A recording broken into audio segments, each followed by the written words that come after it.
अस्सलामुअलैकुम, hope you all are doing good.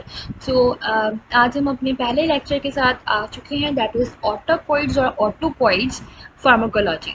So here सब first question आपके ध्यान में ऑब्वियसली आएगा कि ऑटोपॉइड्स होते क्या हैं, what are the autacoids. So autacoids are derived from two words, that is aut मतलब ऑटोज से निकला है। ऑटोज का मतलब होता है, ऑब्वियस सी बात है, सभी को पता होगा, सेल्फ। अब एक्वाइड्स बेसिकली एक्कोज से निकला है। एक्कोज का मतलब होता है रेमेडी या क्योर भी कह सकते हैं, हीलिंग और ट्रीटमेंट। ठीक है, अब ये ऑटोपॉइड्स होते क्या है, देखें इसकी हमारे पास दो स्पेलिंग्स मिलती हैं। ऑटोपॉइड्स भी कह सकते हैं, ऑटापॉइड्स भी कह सकते हैं। ऑटोपॉइड्स जो होती हैं मोस्टली बुक्स प्रेफर कर रही होती हैं और मोस्टली हमें यही देखने को मिलता है, तो हम ऑटोपॉइड्स ज़्यादा प्रेफर करते हैं, लेकिन करेक्ट दोनों ही है। अब ये ऐसे लोकल हार्मोन्स होते हैं जो कि हमारे पास लोकली एक्ट करते हैं। जैसे इसका मतलब क्या हुआ कि लोकल हार्मोन लोकली एक्ट करते हैं, that is simply means that कि हमारे पर्टिकुलर एरिया से रिलीज होते हैं, वहीं पे सिंथेसाइज होते हैं, वहीं से रिलीज होते हैं।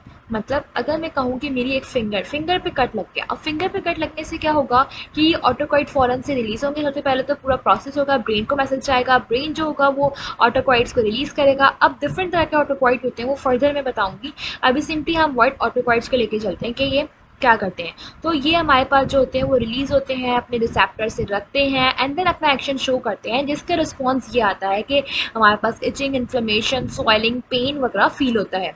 तो अब जो स्किन पे मेरे कट लगा, तो वो कट जो है वो पूरी बॉडी में उसकी इन्फ्लेमेशन नहीं होगी, वो उसी पार्टिकुलर एरिया में लोकली रहेगी। मतलब लोकली का मतलब होता है उसी पार्टिकुलर एरिया में रह रही है, पूरी बॉडी में हमारे पास स्प्रेड नहीं हो रही। तो इसका मतलब ये हुआ कि इस तरह से ये एक्ट करते हैं।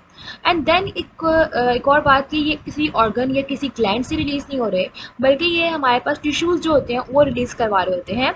और इसका रिस्पॉन्स मैं ऑलरेडी बता चुकी हूँ कि पेन हो गया, इचिंग हो गया, इन्फ्लेमेशन हो गया, हमारे पास सोइलिंग हो गया, इरिटेशन हो गया, एंड डिफरेंट इसके रिस्पॉन्सेज हमारे पास ऑटोकॉइड्स के आते हैं। तो ये ऑटोकॉइड्स के बारे में ब्रीफ इंट्रोडक्शन तक कि एक्चुअल में ये होते क्या है। सेकेंडली अगर मैं इसकी क्लासिफिकेशन की बात करती हूँ, तो क्लासिफिकेशन में मेरे पास आते हैं तीन क्लासेस है इसकी। First class is amine autacoid, second is lipid derived and the third is peptide.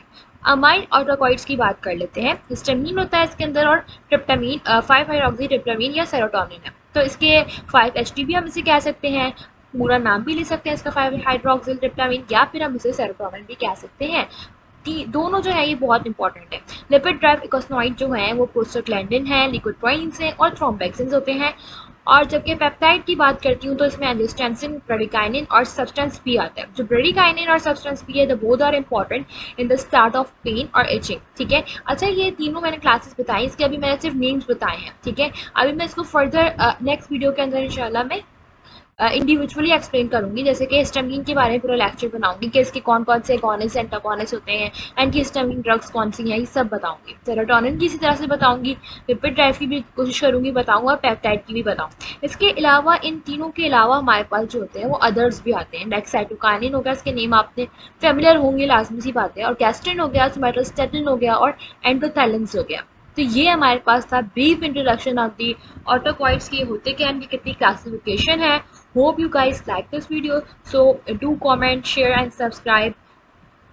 So guys, अगर आपको इस वीडियो में किसी भी किस्म की क्वेरी हो, कोई भी क्वेश्चन इस वीडियो से रिलेटेड हो, तो काइंडली आस्क करिए कमेंट सेक्शन में।